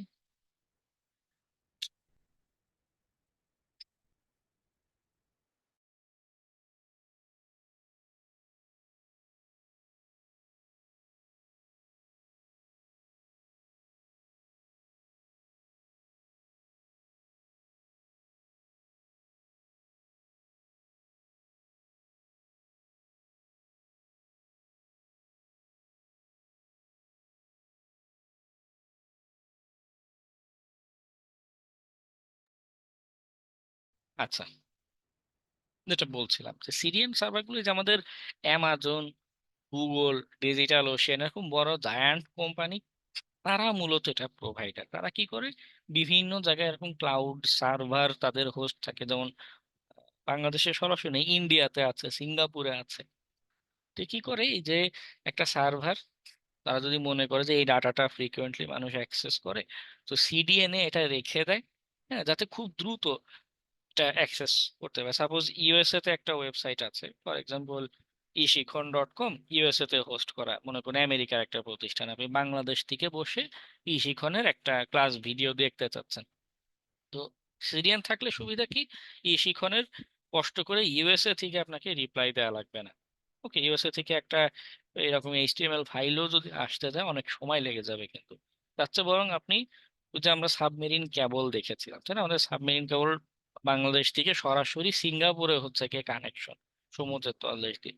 তো সিঙ্গাপুরে যদি আমাদের একটা সিডিএন এর সার্ভার থাকে, তো কি হবে, সেখান থেকে আরো দ্রুত আপনাকে রিপ্লাই দেওয়া সম্ভব। ওকে, তো কি হচ্ছে, আমার রিপ্লাইটা আসছে সিডিএন থেকে, সবই যে সিডিএন থেকে রিপ্লাই দেয় তা না, বেশিরভাগ ক্ষেত্রে আমাদের যেগুলো এই ফ্রিকুয়েন্টলি ইউজ বা বিগ ডাটা, এগুলো সাধারণত সিডিএন এ রাখতে পারে। বিষয় হলো এখানেও তাহলে আমাদের একটা টেক আছে, সেটা কি, আমরা যে হ্যাক করতে যাচ্ছি, মানে আমি না হয় ম্যালিশিয়াস কিছু একটা রিকোয়েস্ট দিলাম বাংলাদেশের তথাকথিত যে সকল হ্যাকিং ট্রেডিং এ যেটা করে, যে গণহারে খালি মানে ওই ব্রিটিশ আমলের একটা সাইট দিয়ে হ্যাকিং দেখায় আর খালি কিছু টেকনিক দেখায়, কিন্তু টেকনিক দিলাম, না হয় তাদের দেখানো এরকম বিভিন্ন বিচিত্র কালারের টুলস রান করলেন, কিন্তু টুলস রান করলে সেটা কি আদৌ মেইন সার্ভারে যাচ্ছে? না, দেখা যাচ্ছে আপনি যে হ্যাকিং এ যে রিকোয়েস্ট পাঠিয়েছেন সেটা সিডিএন এ গিয়েছে। এখন সিডিএন এটা হচ্ছে গুগলের সার্ভার, হ্যাঁ, বা অ্যামাজনের সার্ভার। অ্যামাজন নিজে এটা মেনটেন করে, মনে করুন টপ ক্লাস সিকিউরিটি দেয়, তো সেখানে তো হ্যাকিং এর কিছু হবে না, তাই না? আচ্ছা, তো এখানে আমাদের চিন্তা তখন পাল্টাতে হয়, আমাদের আরো আহ, আরো কিছু ভাবার সেখানে বিষয় থাকে। যাই হোক, সিডিএন হলো, সিডিএন মনে করুন আমাদের এই নেটওয়ার্কের সাথে কানেক্টেড, আমাদের এটা হচ্ছে, এটার নাম হচ্ছে ডাটা সেন্টার। ওকে, ডাটা সেন্টার, একটু বড় প্রতিষ্ঠান, কম বেশি সবারই ডাটা সেন্টার থাকে নিজস্ব। ওকে, বাংলাদেশে ওই যে কয়েকদিন আগে মিথ্যা কথা বললো না জুনায়েদ আহমেদ পলক, যে ডাটা সেন্টার পুড়ে গেছে, হ্যান ত্যান, তো এগুলো মানে সব প্রতিষ্ঠানেরই কম বেশি ডাটা সেন্টার থাকে, এবং সেখানেও বিভিন্ন কম্পোনেন্ট থাকে। তো এবং পানির নিচে ব্যাকআপেরও আগুন লাগাই দিছে। ব্যাকআপেরও থাকে আরেকটা, যেটা করে, মনে করুন ডাটা সেন্টারের মতোই আরো কোনো একটা জায়গায় ডাটা রিকভারি একটা এরকম মানে একই রকম কম্পোনেন্ট দিয়ে ডিআর ক্রিয়েট করে রাখে, যাতে ডাটা সেন্টার যদি আগুনে পুড়েও যায় সাথে সাথে যেন এই ডিআর যেটা ডাটা রিকভারি যেটা আছে, মানে এ যেন ব্যাকআপ হিসেবে সাথে সাথে অনলাইন হয়ে যেতে পারে। ওকে, এরকম মাল্টিপলও থাকতে পারে। যাই হোক, আমাদেরও আছে, আমাদের মিলিটারি গ্রেড ডাটা সেন্টার বাংলাদেশে, যেটা মিলিটারি লেভেল 3 না 4 এর জানি, মানে যত খুবই ভালো, খুবই ইন্টারন্যাশনাল স্ট্যান্ডার্ড মেনটেন করে বানানো। তো যার কারণে তার এই মিথ্যা কথাগুলো, দেশের অধিকাংশ মানুষই সিএসসি তে পড়ে, অনেক সিএসসি পড়া স্টুডেন্ট, তো সবাই কম বেশি ধরে ফেলতে পেরেছে যে না, এগুলো সব ফালতু কথা, মিথ্যা কথা, এরকম পসিবল না। আচ্ছা, যাই হোক, সিডিএন আছে, সে হয়তো রিপ্লাই দিবে। এরপরে আরেকটা কোর কম্পোনেন্ট দেখা যায়, সেটা হচ্ছে আমাদের লোড ব্যালেন্সার, এলবি। লোড ব্যালেন্সারের কাজই হচ্ছে, মনে করুন মাল্টিপল সার্ভার থাকতে পারে। হুম, এখানে একটা সার্ভার, এখানে মনে করুন আরো 3টা সার্ভার, এটারও ব্যাখ্যা একটু পরে দিচ্ছি। মনে করুন 4টা সার্ভার আছে বোঝার সুবিধার্থে। তো এই 4টা সার্ভারের ভিতরে সবাই তো এট এ টাইম অ্যাভেলেবল থাকবে না, তাই না? কারণ আমাদের তো অনেক মানুষ, দেখা যাচ্ছে অনেক রিকোয়েস্ট পাঠাচ্ছে, বড় অ্যাপ্লিকেশন বা এগুলোর ক্ষেত্রে যেটা হয়, তো অনেক মানুষ, অনেক অ্যাপ্লিকেশন। তো এক মুহূর্তে মনে করুন 1 লাখ রিকোয়েস্ট আছে, 1 কোটি রিকোয়েস্ট আছে, এখন একটা সার্ভার কি পারবে 1 লক্ষ রিকোয়েস্ট হ্যান্ডেল করতে? না, তার ক্যাপাসিটি থাকে না, দেখা যায় না। তো এই ক্ষেত্রে লোড ব্যালেন্সার ব্যবহার করে অনেক প্রতিষ্ঠান।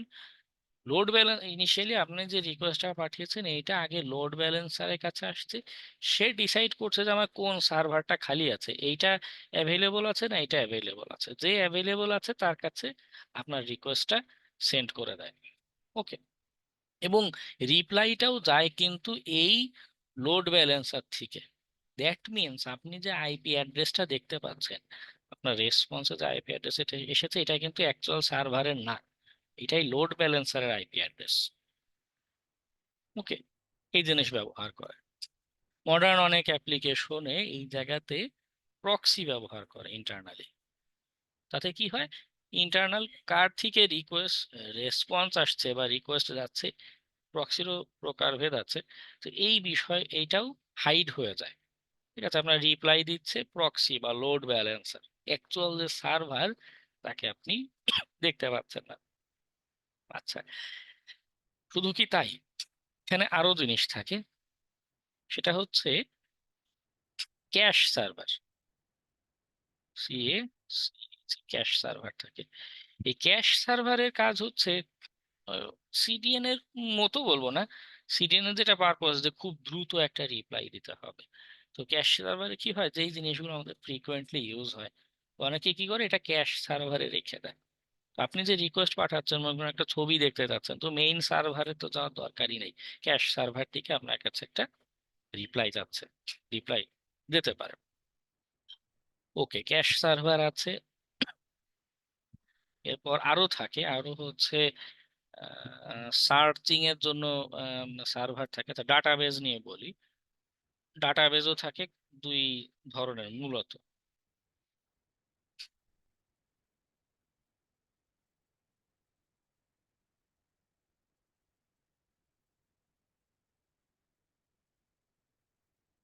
Okay, ধরুন দুইটা এরকম ডাটাবেজ আছে।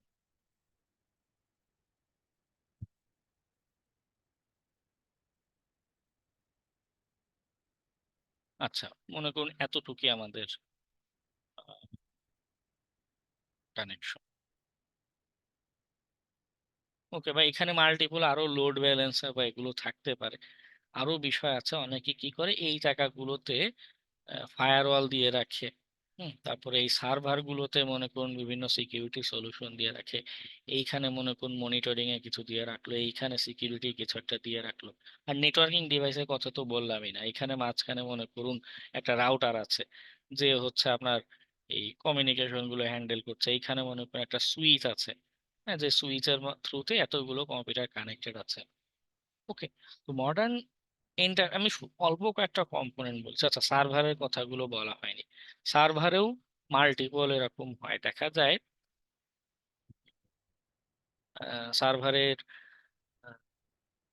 এট এ টাইম সবাই তো রেসপন্স দিচ্ছে না, এটা একটা পয়েন্ট বললাম। আবার অনেক সময় যেটা হয়, অ্যাক্টিভ ডিরেক্টরি ক্ষেত্রে যেটা, হ্যাঁ, এডির এখানে যেটা হয়, তো ও মূলত কন্ট্রোল করে, হ্যাঁ, এই কম্পিউটার গুলোতে কারা কারা ইউজার আছে, হ্যাঁ, কোনটায় কি পরিমাণ রিসোর্স ব্যবহার হবে, লগ ইন করা, অ্যাপ্লিকেশন গুলোর অ্যাক্সেস দেয়, এই বিষয়গুলো আমাদের অ্যাক্টিভ ডিরেক্টরি বা এই যে সার্ভার আছে, সে ডিরেক্টরি সার্ভিস আর কি, সে এটা মেনটেন করে। অন্যান্য যে সার্ভার, তারা হচ্ছে আমার প্রোগ্রামিং বা আদার্স যে পার্ট গুলো রান করার কথা, সেগুলো রান হতে থাকে। ওকে, আর ডাটাবেজের ভিতরে দুই ধরনের ডাটাবেজ হয়, একটা হচ্ছে মাস্টার ডাটাবেজ আর একটা হচ্ছে স্লেভ। মাস্টারের ভিতরে মূলত সে তার ইডিটের পারমিশন থাকে। আমরা লিনাক্সে পড়েছিলাম না, লিনাক্সের কমান্ডে যে আমাদের পারমিশনের একটা বিষয় আছে, তাই না? তো এডিটের পারমিশন থাকে মাস্টার ডাটাবেজে। স্লেভ ডাটাবেজ দ্বারা ওরা শুধু রিপ্লাই দিতে পারে। আপনি একটা ডাটাবেজ লিখতে চাচ্ছেন, দিলে শুধু রিপ্লাই তারা দিতে পারে। তো দেখুন, এসকিউএল ইনজেকশনের একটা যে কনসেপ্ট, আপনারা অনেকেই হয়তো এই নামটা শুনেছেন। ওখানে কি হয়, আমরা এই ডাটাবেসকে ম্যানিপুলেট করি, ডাটাবেসের ভিতরে ম্যালিশিয়াস কিছু একটা দিয়ে দিই, যুক্ত করি। দেখুন এখন মডার্ন টাইমে আক্রমণের ধরন কত পাল্টেছে। আপনি চাইলেই কি এখন সবকিছু মডিফাই করতে পারবেন? আমরা জানি না। বিগ এন্টারপ্রাইজের ক্ষেত্রে এমন হতেই পারে যে আপনি যে রিকোয়েস্ট করেছেন, মনে করুন এটা লোড ব্যালেন্সার, প্রক্সি বা এগুলো ঘুরে ফিরে ডাটাবেসে এসেছে, কিন্তু মোস্টলি রিপ্লাই যাবে আপনার স্লেভ ডাটাবেস যেটা আছে সেখান থেকে। তাহলে কি কি দাঁড়াচ্ছে ঘটনা, তো এইখানে আপনি ম্যালিশিয়াস ইনপুট দিয়েও লাভ নেই। হতে পারে সেটা আপডেট হচ্ছে না, মাস্টার ডাটাবেস যেটা, একে আপনার হ্যাক করা দরকার বা এইখানে ম্যালিশিয়াস কিছু করা দরকার। Okay? তো হ্যাকাররাও পাল্টেছে। হ্যাকাররাও এখন যেটা করে, যে মনে করুন একটা একটা করে ডিভাইসে ঢুকে এইখানে সরি ঢুকছে, অ্যাক্সেস নিচ্ছে, বা এইটাতে অ্যাক্সেস নিচ্ছে, এরপরে এইটার থ্রুতে আদার্স ডিভাইস গুলোতে অ্যাক্সেসের চেষ্টা করছে, সেখান থেকে খুঁজে খুঁজে অন্য ডিভাইসে অ্যাক্সেসের চেষ্টা করছে। হ্যাঁ, যার কারণে অ্যাকচুয়ালি হ্যাকারদের অনেকটা সময় লেগে যায়, 3 মাস 6 মাসও লেগে যায় দেখা যায় পুরো কম্প্রোমাইজ করতে। লং প্রসেস, অনেক ডিফিকাল্ট প্রসেস, একটা ডিভাইস থেকে আরেকটা ডিভাইস, মানে এই কম্পিউটার দিয়ে আরেকটা কম্পিউটার হ্যাক করা চারটিখানি কথা না, অনেক টেকনিকের অবলম্বনের দরকার পড়ে। ওকে, এটা হচ্ছে অ্যাডভান্সড, আমরা যাদেরকে বলে মনে করি যে তারা খুব অ্যাডভান্সড হ্যাকার বা এলিট ক্লাস হ্যাকার, এটা হচ্ছে তাদের কার্যপ্রণালী, তাদের থট প্রসেস। ওকে, সেটা নিয়ে কিছুটা ধারণা দিলাম। এবং এটা কেন এভাবে নতুন করে চিন্তা করা লাগছে, কারণ এন্টারপ্রাইজ গুলো বদলাচ্ছে, তাদের গঠন বদলাচ্ছে, সিঙ্গেল একটা সার্ভার দিয়ে তারা এখন আর কাজ করে না, বা সেভাবে করা যায় না, করলে তাদেরও বিজনেস টিকবে না, তাই না? কারণ তারা এরকম প্রতি মুহূর্তে কয়েক কোটি রিকোয়েস্ট হ্যান্ডেল করা লাগে, সেটা যদি একটা সার্ভার দিয়ে হ্যান্ডেল করতে চায় সার্ভারে আগুন ধরে পুড়ে যাবে বাস্তবেই। ওকে, তো ওয়েব অ্যাপ্লিকেশনের আর্কিটেকচার নিয়ে আরেকটা এক্সাম্পল দেখে, আমি তো খুব ভালো ড্রয়িং করিনি, তো ওয়েব অ্যাপ্লিকেশন একটা আর্কিটেকচার, এখানে আরো অনেক কম্পোনেন্ট আছে। হুম, অনেক কিছু আহ, থাকতে পারে, আমি তো জাস্ট সামান্য কয়েকটা উল্লেখ করেছি। তো আমরা হ্যাকিং এর কাজ করতে গিয়ে কারে যে হ্যাক করছি, কোথা থেকে আসছে, এটা অনেক বিষয় আছে। যেমন এখানে দেখুন, আমাদের ব্রাউজার থেকে রিকোয়েস্টটা ফার্স্টে কোথায় যায়, ডিএনএস সার্ভারে গুলোতে যায়। আমাদের নিজেদের কম্পিউটারের ভিতরে ডিএনএস কোয়েরি থাকে, সেই যে ডিএনএস প্রোটোকলে একটু বুঝিয়েছিলাম, সেই অ্যাক্টিভিটি গুলো ঘটে।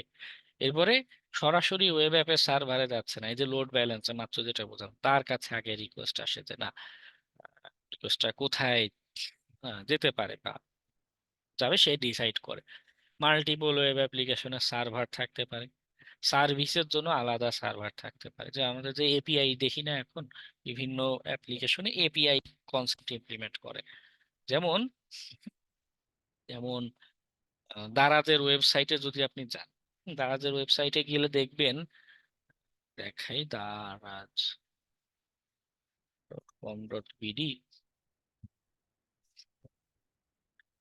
মনে করুন এটা প্লাস্টিকে আমি ক্লিক করলাম, প্লাস্টিকে এবার হলো, মনে করুন এটা, দেখুন এখন কিন্তু আমার পুরো পেজ লোড নিচ্ছে না। আমি এই অ্যাড টু কার্ট বা বাই নাও কিছু এখানে যদি ক্লিক করি, দেখুন শুধু এই অংশটা পাল্টাচ্ছে, যদি এটা অ্যাডাক্সের কাজ ফ্রন্ট এন্ডের, পুরো পেজ লোডের দরকার নেই। তো এই জায়গাগুলোতে অ্যাপ্লিকেশন গুলো এখন যেটা করেছে, যে আমার কোন একটা অংশ বা কোন একটা পার্ট আপডেট করা দরকার, কারণ পুরো পেজ আবার নতুন করে এইচটিএমএল পাঠাতে হবে, আবার লোড, সার্ভারের উপরেও লোড, আমার উপরেও লোড, তাই না? প্রত্যেকবার নতুন নতুন এইচটিএমএল পাঠানো।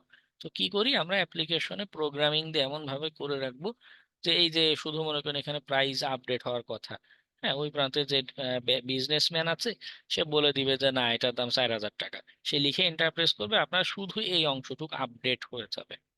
এই জায়গাটাতে কি কাজ করে আমাদের এপিআই, সে একটা নির্দিষ্ট পোর্শনের একটা রিকোয়েস্ট পাঠায়। হ্যাঁ, ওই নির্দিষ্ট পোর্শনটা আপডেট হয় বা চেঞ্জ হয়, ছোট ছোট রিকোয়েস্ট পাঠাতেই থাকে, ব্যাকগ্রাউন্ডে বিভিন্ন রকম রিকোয়েস্ট যেতে থাকে।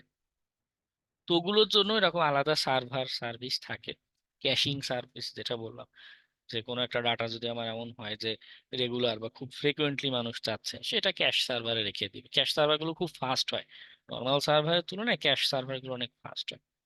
ডাটাবেস তো আছেই। জব সার্ভার গুলোর কাজ হচ্ছে যে মাল্টিপল, মানে কোন ওয়েব অ্যাপ্লিকেশনের সার্ভার, তাকেও তো অনেক প্রসেসিং করতে হয়, তাই না? মনে করুন আমি এইখানে বললাম যে না, কোয়ান্টিটি হচ্ছে 500, পারবে না? ও আচ্ছা, ওনার আইটেম হাতেই একটা, আউট অফ স্টক, হলো কিছু। একটা এক্সাম্পল দেখাবো, সবার যদি দুর্ভিক্ষ লেগে যায় এক্সাম্পল দেখানোর আগে, এটা কি আউট অফ স্টক, কি আছে, ব্যাগ,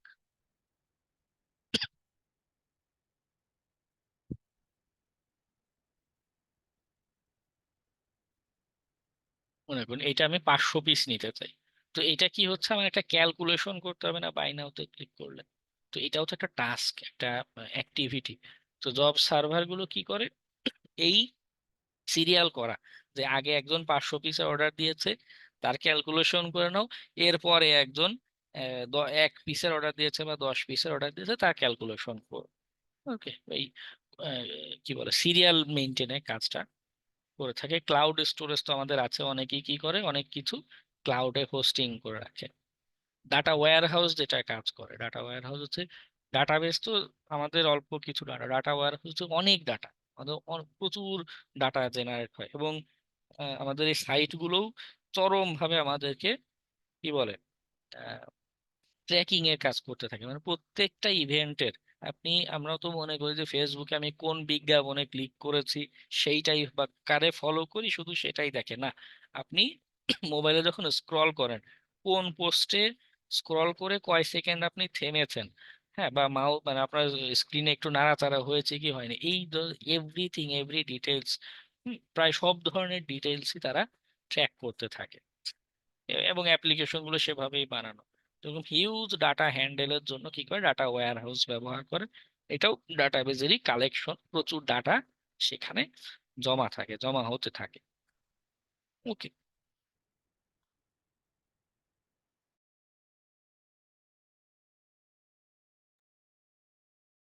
এটা হচ্ছে আমাদের মডার্ন ডেইজ এর একটা আর্কিটেকচার। এরকম আরো বিভিন্ন আর্কিটেকচার, এক এক প্রতিষ্ঠানের এক এক চাহিদার ভিত্তিতে এরকম আর্কিটেকচার গঠন তারা করে থাকে।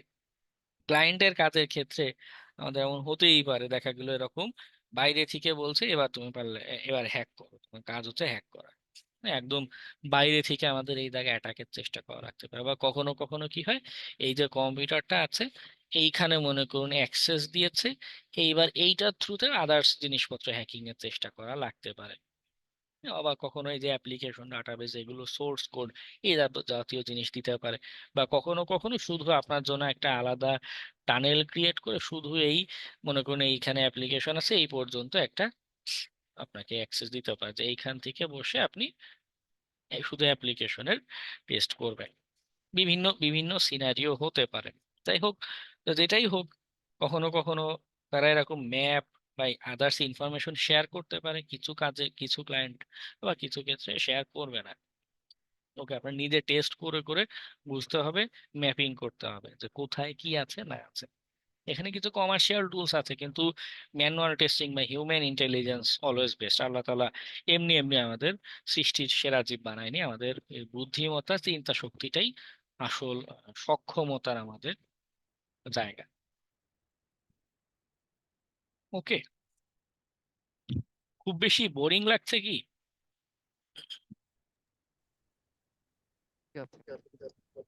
অনেক লোড লাগছে মাথায়? লোড না লাগতে না পারে। ভাইয়া, না। না স্যার, আচ্ছা আচ্ছা, না না না।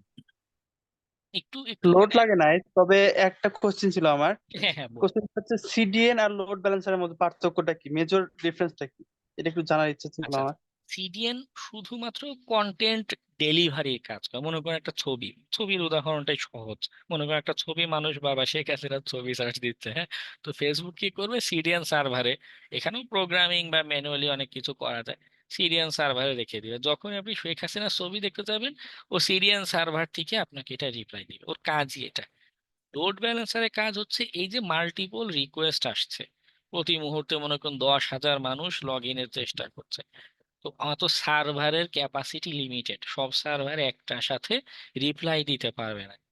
লোড ব্যালেন্সারের কাজ হচ্ছে এই রিকোয়েস্ট গুলোকে ডিস্ট্রিবিউট করে দেয়া, যে একটা রিকোয়েস্ট এই সার্ভারের কাছে যাবে, একটা রিকোয়েস্ট এই সার্ভারের কাছে যাবে, একটা রিকোয়েস্ট এই কাছে সার্ভারে, অনেকটা ট্রাফিক পুলিশের মতো, যে রাস্তায় অনেক জ্যাম, সে একটা অংশ বন্ধ করে রাস্তার বাকি গুলোকে খুলে দিচ্ছে লোড ব্যালেন্সার, যে তোমরা এই পথ দিয়ে যাও, ওই পথ দিয়ে যাও। ওকে, লোড ব্যালেন্সারের কাজ এটা। আর সিডিএন এর কাজ হচ্ছে কন্টেন্ট ডেলিভারি করা। কোন একটা আমি রিসোর্স বা কিছু একটা দেখতে চাচ্ছি, সেটা জাস্ট রিপ্লাই দেয়া। Thank you. ঠিক আছে। স্যার একটা প্রশ্ন ছিল, হ্যাঁ বল। এখানে কি যে load balancer, proxy, cash server, তারপর সার্ভার সব মিলে সিডিএন নাকি? না না না না, সিডিএন আলাদা। সিডিএন হচ্ছে কি ক্লাউডে হোস্টেড থাকে, তো বেশিরভাগ ক্ষেত্রে এই জন্য আলাদা করে এঁকেছি। এই দেখুন এখানেও আলাদা করে যে ক্লাউডের ছবি দিয়ে এঁকেছে। অনেক সময় ক্লাউড মানে কেউ শুধু সিডিএন নেয়, আর কেউ কেউ ক্লাউডে এরকম সার্ভার ভাড়া নেওয়া যায়, স্টোরেজ নেওয়া যায়, তার সাথে সিডিএনটা নেয়। ওকে, ডাটাগুলো নিয়ে ক্লাউড স্টোরেজে রাখি, সেখান থেকে সিডিএন, সেখান থেকে আমাদের কাছে রিপ্লাই আসছে, এরকম গঠন হয়ে থাকে। তবে আচ্ছা চাইলে স্যার, নিজেদের। হ্যাঁ বল বল। কোন সময় সিডিএন সার্ভার অ্যাক্সেস করতে কোনো ইন্টারনেটের প্রয়োজন হয় না? বুঝিনি। কোন সময় সিডিএন সার্ভার অ্যাক্সেস করতে হলে কোনো ইন্টারনেটের প্রয়োজন হয় না? সিডিএনটা যদি আমার লোকালি হোস্টেড থাকে, আমাদের ইন্টারনেট এক্সচেঞ্জ সার্ভার যেগুলো আছে এই এই নেটওয়ার্কের মধ্যে যদি থাকে, সেক্ষেত্রে আমার বাইরের ইন্টারনেটের দরকার নেই। যেমন বাংলাদেশে যদি হোস্টেড থাকে, এই যে ইন্টারনেট আমাদের বন্ধ করে দিয়েছিল না, ঠিক আছে, বাংলাদেশের ভিতরে যে ভিপিএস গুলো হোস্টেড তাদের ভিতরে কিন্তু কমিউনিকেশন করা যাচ্ছিল, নিজেদের নিজেদের ভিতরে কমিউনিকেশন করা যায় তখন। ওকে, ওই নেটওয়ার্কটা অ্যাক্টিভেটেড থাকে, ওই নেটওয়ার্কটা ডাউন হয় না, সেই ক্ষেত্রে আমাদের ইন্টারনেট দরকার পড়বে না। কিন্তু others most of the time এগুলো ক্লাউডে হোস্টেড থাকে, ক্লাউডের ডাটা সেন্টার গুলো সব বেশিরভাগই বাংলাদেশের বাইরে। বাংলাদেশে মানে এরকম ক্লাউড হোস্টিং এর একটা দেখেছি, মেঘনা ক্লাউড। আমি আদার্স গুলো জানি না, আমার কাছে আপডেট নেই, আপনারা একটু সার্চ করে দেখতে পারেন যে বাংলাদেশে এরকম হোস্টেড আছে কিনা, যদি থাকে তখন অ্যাক্সেস করতে হবে, otherwise most of the time আমাদের ইন্টারনেটের দরকার পড়বে।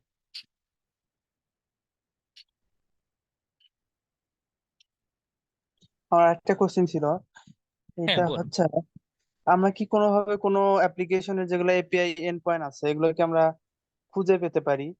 হ্যাঁ কোনো টুলস অথবা আমাদের কোনো প্রোগ্রাম ক্রিয়েট করে আমরা কি এটা আমাদের জন্য কি এটা পসিবল?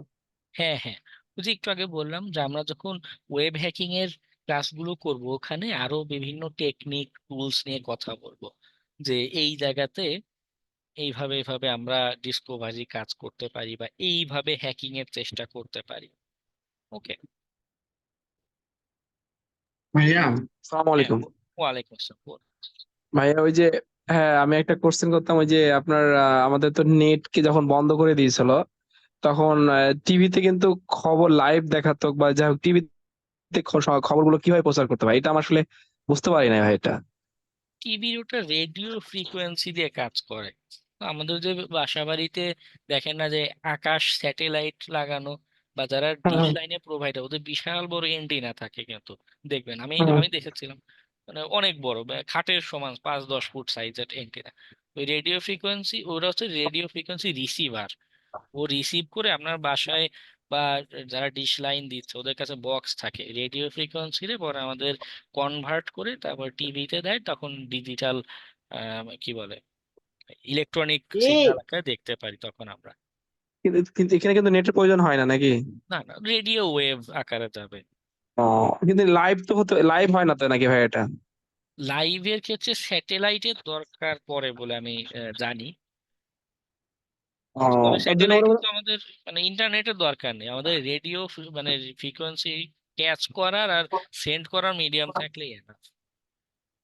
ঠিক আছে, বুঝলাম। যখন লাইভ খবরগুলো হয় তখন ধরেন কোন জায়গাতে লাইভ করতে পারে না, হয়তো বা ওরা খবর ভিডিও করে এসে তারপরে এরকম এটা ছাড়ে, এরকম হতে পারে তাই নাকি ভাইয়া?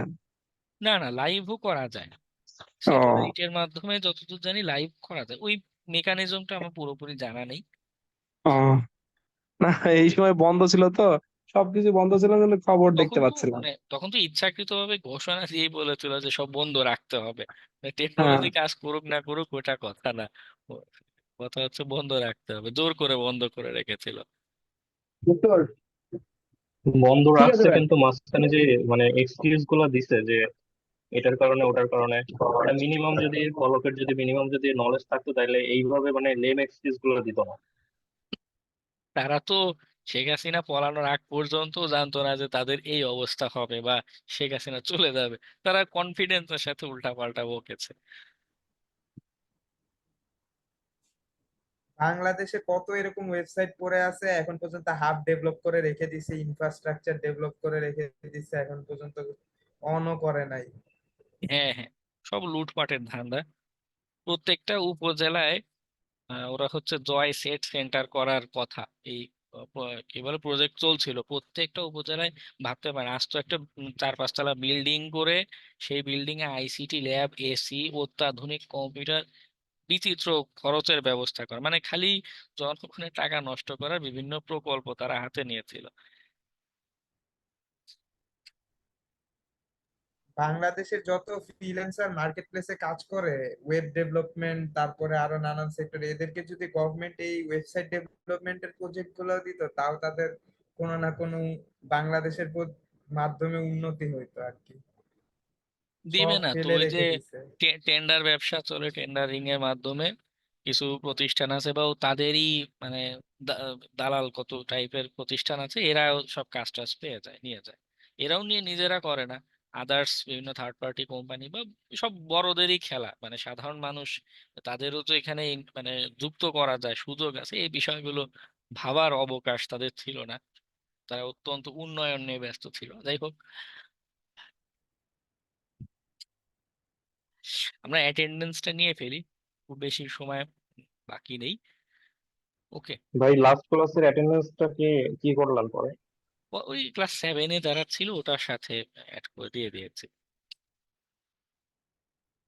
ক্লাস না, আজকে তো 9 নাম্বার ক্লাস। আজকে যারা আছেন নাম্বার 2 থেকে 19-এর ভিতরে একটু আহ, দিবেন, আমি অ্যাটেন্ডেন্স দিয়ে দিই। এরপরে কি আবার 10টায় ক্লাস শুরু হবে? হ্যাঁ, মাঝখানে আধা ঘন্টা ব্রেক দিয়ে আমরা 10টা থেকে ইনশাল্লাহ আবার ক্লাস শুরু করবো। আচ্ছা, ঠিক। রোল 6। নাম্বার 6, 8 আছে ভাইয়া, 8। 8, তারপর রোল 4। 4, তারপর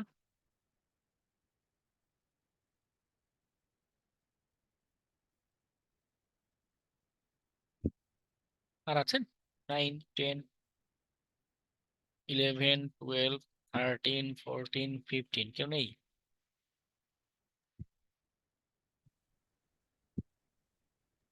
ভাই প্রত্যেক দিন এবার 2 টাকার ক্লাস হবে নাকি ভাইয়া? আপাতত 1-2 সপ্তাহ আমরা ডাবল করে ক্লাস কন্টিনিউ করব, কারণ মাঝখানে অনেক দিন গ্যাপ চলে গিয়েছে। একদিনে ডাবল ক্লাস নেবেন না, হচ্ছে মানে একদিন, মানে একদিন পর পর, যেমন যেদিন আমাদের বন্ধ আছে ওই দিন একটা ক্লাস নিল, এরকম না, করলে হয় না? ওদিন ওদিন হচ্ছে না, 2টা ব্যাচ রানিং তো, মানে আরেকটা যে ব্যাচ ওদেরও এভাবে করে 2টা করে ক্লাস নিতে হবে, নাহলে দেখা যাবে মানে আপাতত কাজের প্রেশারও কম কিছুটা অফিসে, নাহলে দেখা যাবে পরে আবার কোন দিকে কি অবস্থা হয় উই ডোন্ট নো। বা অফিসেও হয়তো যখন কাজের চাপ পড়ে, আপনারা দেখেছেন এই আন্দোলনের আগেও মাঝখানে কয়েকটা ক্লাস আমি নিতে পারিনি। তো হচ্ছে বেটার যত দূর আমরা আগে কভার করে ফেলতে পারি। ভাই 11। 11,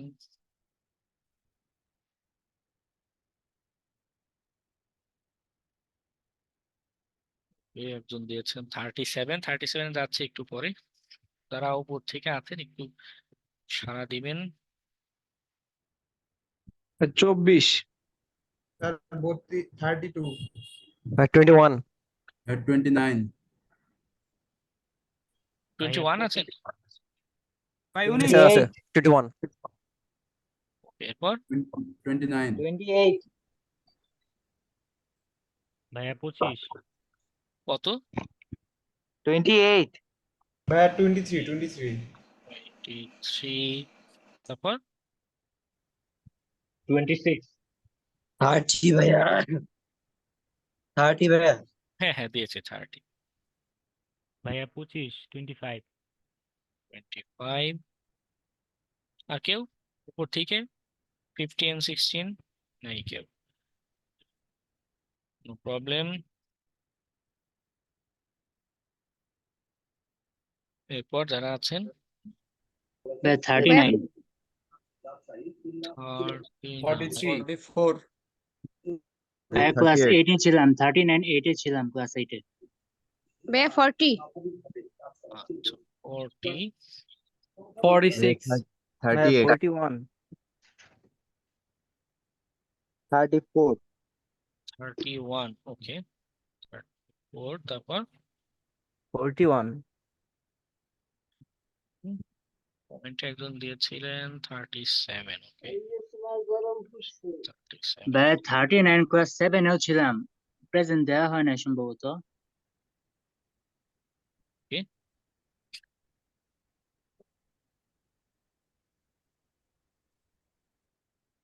নিচে থেকে আর কেউ? ভাইয়া 42